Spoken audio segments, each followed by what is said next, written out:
তাই আমার অনেক কষ্ট দেয়, তাই আমার জীবনে অনেক বড় একটা কষ্ট দিবে, এটা আমি জানি।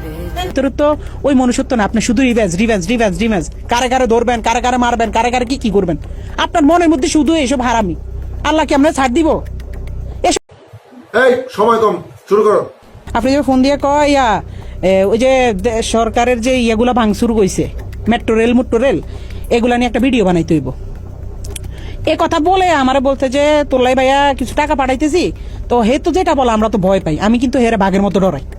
জি স্যার, আপনি ঠিক বলিয়াছেন। না, আমাদের টিমের সবাই তার বাঘের মতো ডরায়, কারণ মানে সে অন্যরকম মানুষ ভাই। সে ক্যামেরার ভিতরে একরকম, কিন্তু ক্যামেরার বাইরে খুব ডেঞ্জারাস একটা লোক। তারা কিন্তু সবাই ভয় পায়। ইউটিউব ইন্ডাস্ট্রিতে একটা টাইমে তার সবাই বাঘের মতো ভয় পাইতো। সঠিক বলেছেন। সবাই তার অফিসে ডাকাইতেছে, যারা আমরা টিমের যারা মানে ছাত্র আন্দোলনের সময় তার বিপক্ষে চলে গেছিলাম। তার বেল্টের বাড়ি আমার তো বেশি কেউ খায়নি। বেল্ট খুইলা আমার কুত্তার মতো পিড়াইতো। 2-3 মাস পরে হয়তো বা তার মাথাটা আবার ঢুকছে যে রাই কি কারো লগা আবার কিছু কইয়া লাইনি। হ্যাঁ, রাইরে আবার একটু দমক দিতে হইব। কেমনে বড় একটা নেতার সামনে হয়তো ফোন টোন দিলে আমি একটু ডরাই যাই। আমি তো ডরাইলে আসলে আমি কিন্তু ভয় পাই। साला ये दुख का खत्म नहीं होता बे। হঠাৎ একদিন রাইতে আমি নোয়াখালী 10:30-11টার দিকে হঠাৎ একটা ভিডিও কল, তো ওই দেখে দিয়ে তো আবার তলপেটে কামড় দিয়েছে। আল্লাহ এতদিন পর হঠাৎ কল দিয়ে আবার কি জানি কি কয়, হঠাৎ ফোন দিয়ে কয় শুন তোর লগে একজনের সাথে একটু কথা বলাই দিবে, বুঝছস রাহি? পর আমি কই জি ভাইয়া, কোনো সমস্যা নেই বলেন। পরের দিন দেখলাম হঠাৎ করে বিপিনুর ভাইয়ের সাথে আমার কথা বলাই দিছে। लेकिन ये साला कर क्या रहा है यहाँ पे? ভিডিও কলে আমার কইতেছে একজনের সাথে তোর কথা বলাই দিব, সে কিন্তু নেক্সট বাংলাদেশের অনেক বড় মাপের একজন কেউ হবে, প্রধানমন্ত্রী বা মানে ভালো একটা পদে যাবে।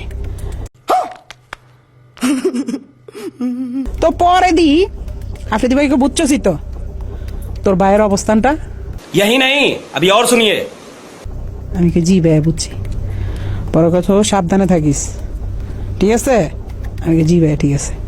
শুধু বুঝাইছে যে তার লগে বিশাল বড় বড় হাত আছে, এই জন্য সে দেশে খুব রিল্যাক্স আছে, মানে বুঝাইছে এটা। कैसे कैसे लोग रहते हैं यार यहाँ पर। আগস্টের পরে 2-3 মাস সে আসে নাই, তখন আলহামদুলিল্লাহ বলছিলাম যে আল্লাহ সে না আসুক, সে তার মতো থাকুক, আমরা আমাদের মতো থাকি। বিকল্প পরামর্শ দিতে পারি।